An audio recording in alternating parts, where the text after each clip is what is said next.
अस्सलाम वालेकुम।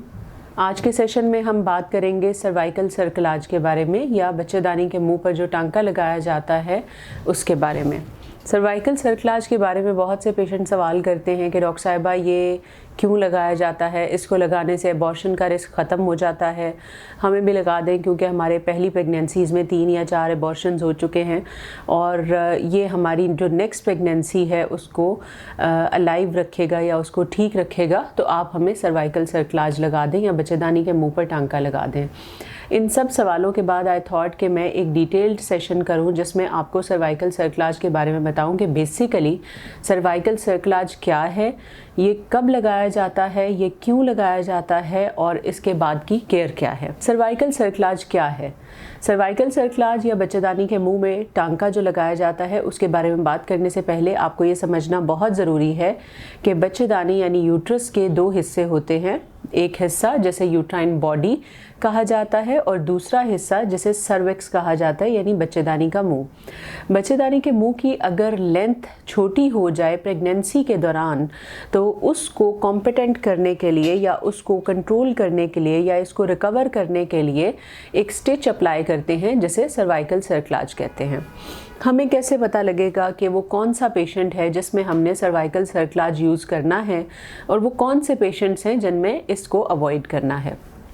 सबसे पहले आपको ये पता होना चाहिए कि अगर फर्स्ट ट्राइमेस्टर मिसकैरेजेस हैं यानी हमल के पहले 3 महीनों में बच्चे की धड़कन नहीं आ रही या ब्लीडिंग स्टार्ट हो जाती है या कोई और ऐसा इशू होता है जिसकी वजह से मिसकैरेज हो रहा है, तो सर्वाइकल सर्कलाज इसको हेल्प नहीं करेगा। हाँ, अगर सेकेंड ट्राइमेस्टर मींस 14 वीक से ऑनवर्ड पेनलेस डिलीवरी हो जाती है या बहुत ही शॉर्ट ड्यूरेशन की लेबर के बाद डिलीवरी हो जाती है तो दैट शोज़ कि बच्चेदानी का मुंह इतना स्ट्रॉन्ग नहीं है, यानी cervix is not competent enough कि वो प्रेगनेंसी को यानी एडवांस प्रेगनेंसी को सपोर्ट कर सके, जिसकी वजह से वो डायलेट हो जाता है और मिड ट्राइमेस्टर मिसकैरेजेस होते हैं।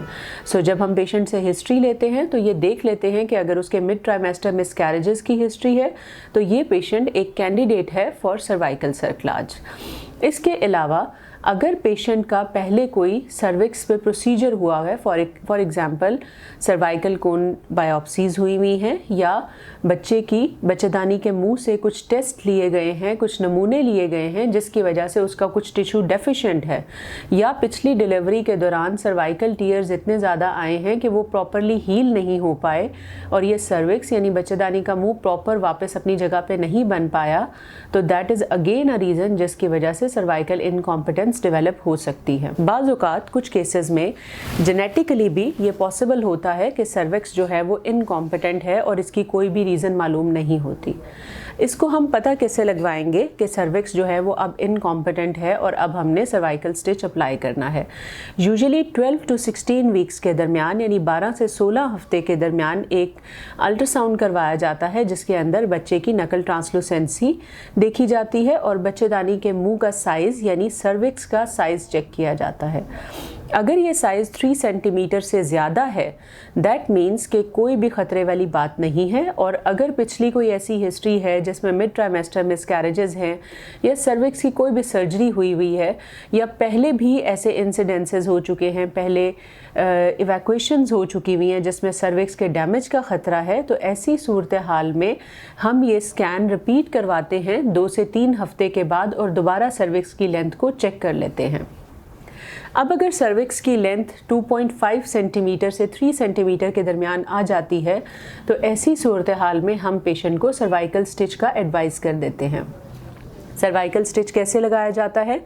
ये कोई पेनफुल प्रोसीजर नहीं है। You will be put to sleep. आपको बेहोश करने के बाद एक नॉन एब्जॉर्बेबल सूचर के थ्रू बच्चेदानी के मुंह पे ये टांका सेफली अप्लाई कर दिया जाता है और इसकी एप्लीकेशन यानी इस प्रोसीजर के बाद भी आपको कोई ख़ास पेन नहीं होगा और आप उसी दिन को अपने घर वापस जा सकते हैं। लेकिन अगेन मैं ये बात क्लियर करूँगी कि सर्वाइकल स्टिच वाला प्रोसीजर जो है ये जनरल एनेस्थीसिया में होता है और आपको बेहोशी के बाद ये प्रोसीजर यूज़ करना होता है या ये प्रोसीजर आप पे किया जाता है। सर्वाइकल स्टिच के बाद लगाने के बाद हमने क्या एहतियातें करनी है। हमने इस चीज़ के बारे में बहुत ज़्यादा वॉचफुल रहना है कि वजाइनल इन्फेक्शंस ना हो। हमें इस चीज़ के बारे में वॉचफुल रहना है कि आपको प्री टर्म लेबर ना स्टार्ट हो जाए, और इस चीज़ के बारे में भी बहुत ज़्यादा ख्याल रखना है कि कोई हैमरेज यानी कोई ब्लीडिंग स्टार्ट तो नहीं हो गई। अगर आपको येलो या ग्रीन कलर का वजाइनल डिस्चार्ज है आफ्टर सर्वाइकल स्टिच एप्लीकेशन, या आपको पेट के निचले हिस्से में दर्द महसूस हो रही है या ब्लीडिंग है, so this is the high time कि आपने अपने गायनेकोलॉजिस्ट के पास जाना है और अपने आप को रीवैल्यूएट करवाना है। यही 2-3 चीज़ें जिनमें इन्फेक्शन एक कॉमन कॉज है जिसकी वजह से लेटर ऑन लेबर स्टार्ट हो जाती है, तो हम अपने पेशेंट्स को सर्वाइकल स्टिच की एप्लीकेशन के बाद 5 से 7 दिन के लिए एंटीबायोटिक्स और समटाइम्स प्रोजेस्टेरॉन शुरू करवा देते हैं। अब ये आपके गायनेकोलॉजिस्ट पे मुनहसर है कि वो आपको ओरल टैबलेट्स देना चाहते हैं, वो आपको वजाइनल प्रोजेस्टेरॉन्स देना चाहते हैं, या आपको इंजेक्शन की फॉर्म में ये दवाई देकर आपकी प्रेगनेंसी को प्रोलॉन्ग करना चाहते हैं।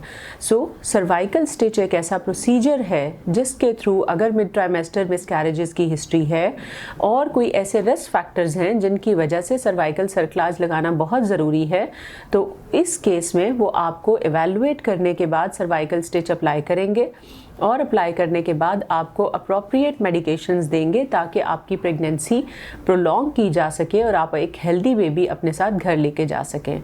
I hope so cervical stitch के बारे में ये वीडियो आपके लिए बहुत हेल्पफुल साबित होगी। Thank you very much.